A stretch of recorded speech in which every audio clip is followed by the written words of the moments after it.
Vijayawada గాంధీనగర్లోని press క్లబ్లో సమతా Sainik Dal SSD ఆధ్వర్యంలో media సమావేశం నిర్వహించారు. ఈ సందర్భంగా రాష్ట్ర అధ్యక్షుడు మాజీ సైనికుడు పిల్లి సురేంద్రబాబు మాట్లాడుతూ రాష్ట్రంలో కుల మతాల మధ్య విభేదాలు రెచ్చగొట్టే రాజకీయాలను తీవ్రంగా ఖండించారు. దళితులు, దళిత క్రైస్తవుల పేరుతో రాజకీయ ప్రయోజనాలు పొందేందుకు ప్రయత్నాలు జరుగుతున్నాయని ఆరోపించారు.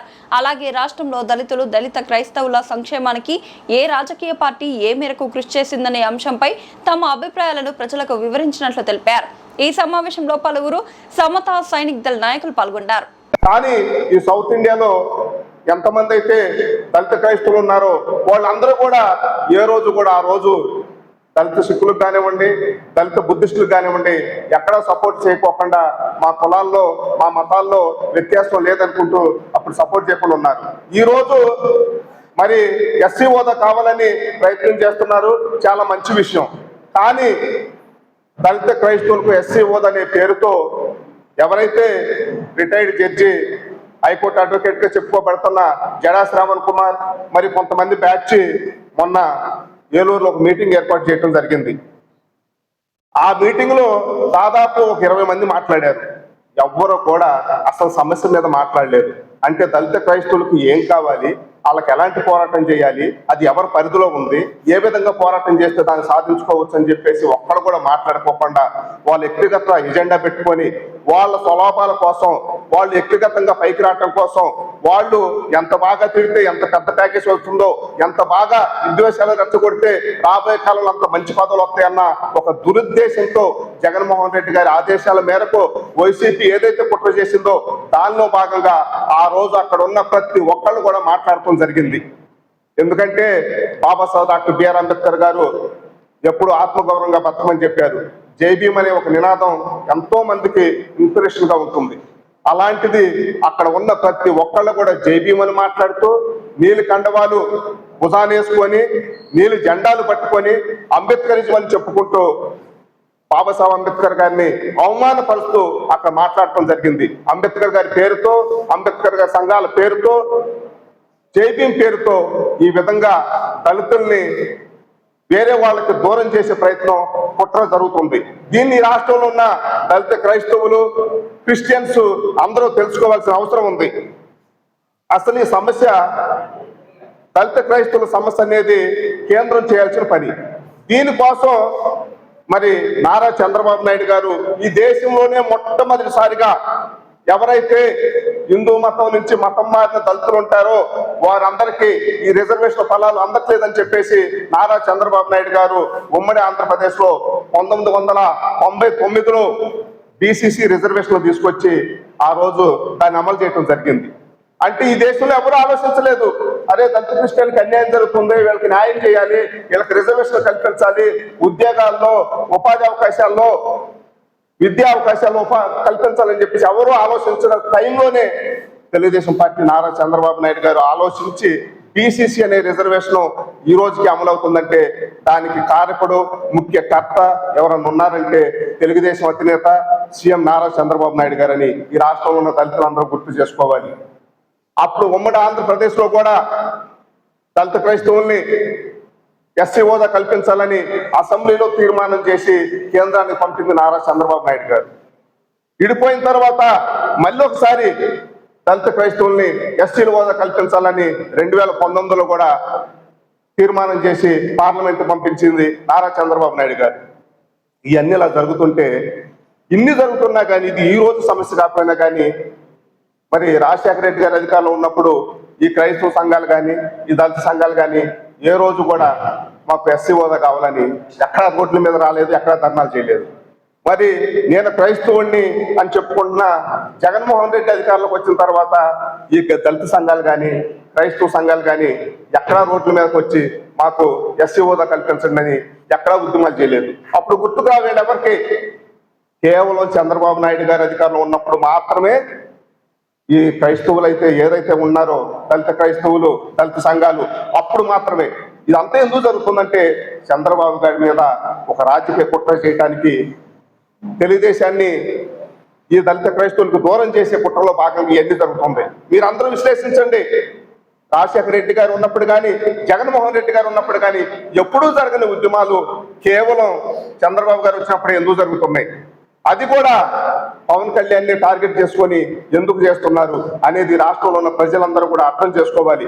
ఈ రోజు అందరూ మాట్లాడుతున్నారు, పవన్ కళ్యాణ్ని అనేక రకాలుగా విమర్శిస్తున్నారు. నిజంగా ఈ దేశ చరిత్రలో, రాష్ట్ర చరిత్రలో పవన్ కళ్యాణ్ గారిని కానివ్వండి, నారా లోకేష్ గారిని కానీ వాళ్ళిద్దరిని ట్రోల్ చేసినంత, వాళ్ళిద్దరిని తిట్టినంత విధంగా, వారి కుటుంబాలను దూషించినంత విధంగా ఈ రాజకీయ చరిత్రలో ఏ నాయకుడైనా అలా దూషించారా?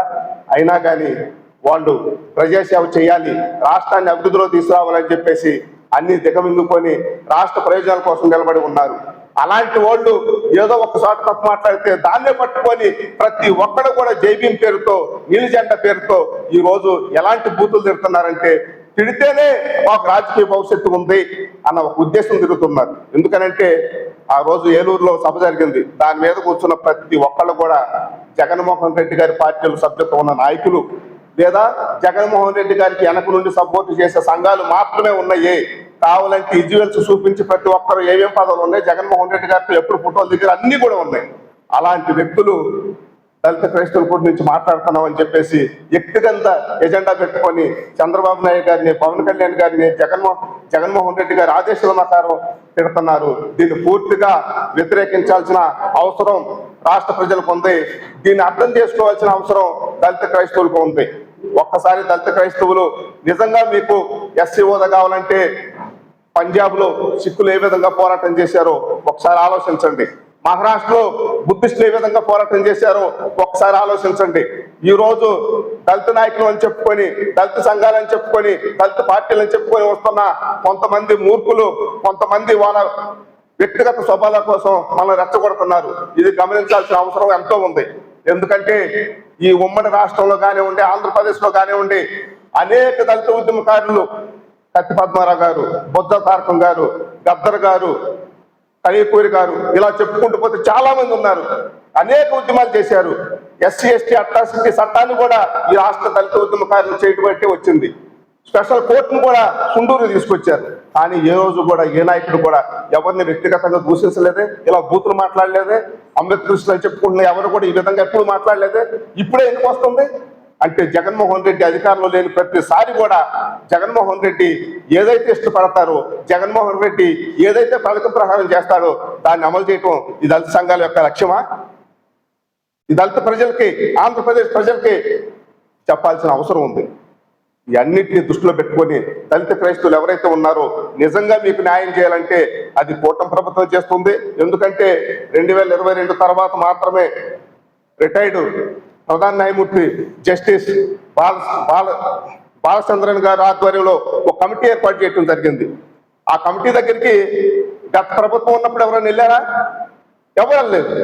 కానీ ఇప్పుడు మాత్రము ఉద్యమాలు చేస్తున్నట్టు గత 56 సంవత్సరాల్లో లేనిది ఈ ఒక్క సంవత్సరంలో ఎందుకు గుర్తుకొచ్చింది అంటే దళిత క్రైస్తవుల్ని రెచ్చగొట్టి, మతాల మధ్య విద్వేషాలు రెచ్చగొట్టి, కులాల మధ్య కుంపట పెట్టి వీళ్ళందరినీ అడ్డం పెట్టుకొని రాజకీయం చేయాలని జగన్మోహన్ రెడ్డి గారు చూస్తున్నారు.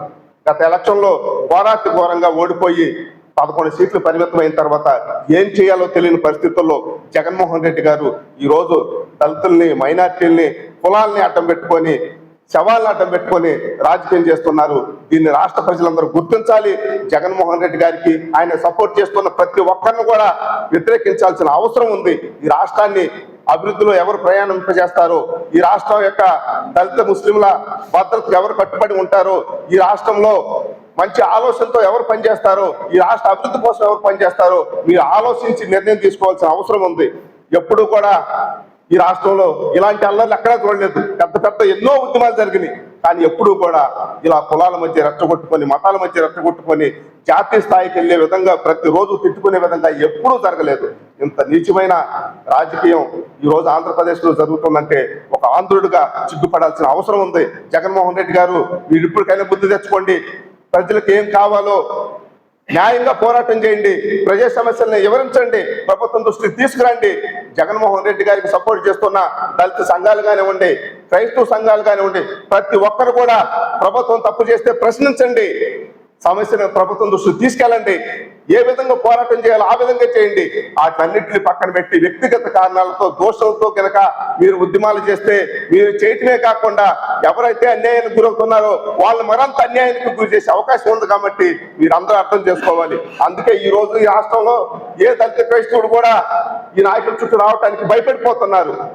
రాబోయే కాలంలో వీళ్ళందరినీ దూరం పెట్టాలని చెప్పేసి మనస్ఫూర్తిగా కోరుకుంటూ, ఈ జడా శ్రావణ్ కుమారు కొంతమంది దళిత ముసుగులు వేసుకొని ఎవరైతే వైసీపీ సపోర్ట్ చేస్తున్నారో ఏ బూతులతో ఈ రోజు మాట్లాడుతున్నారో దాన్ని పూర్తిగా మేము ఖండిస్తున్నాము. సంతోషం తరఫున రాబోయే కాలంలో ప్రజలందరికీ మంచి జరిగే విధంగా కూటమి ప్రభుత్వం పనిచేస్తుందని చెప్పేసి మేము మనస్ఫూర్తిగా ఆశిస్తున్నాము. ఈ అవకాశం కల్పించిన పత్రికా మిత్రులకి, ఇక్కడికి విచ్చేసిన ప్రతి ఒక్కరికి కూడా నా హృదయపూర్వక జై భీములు.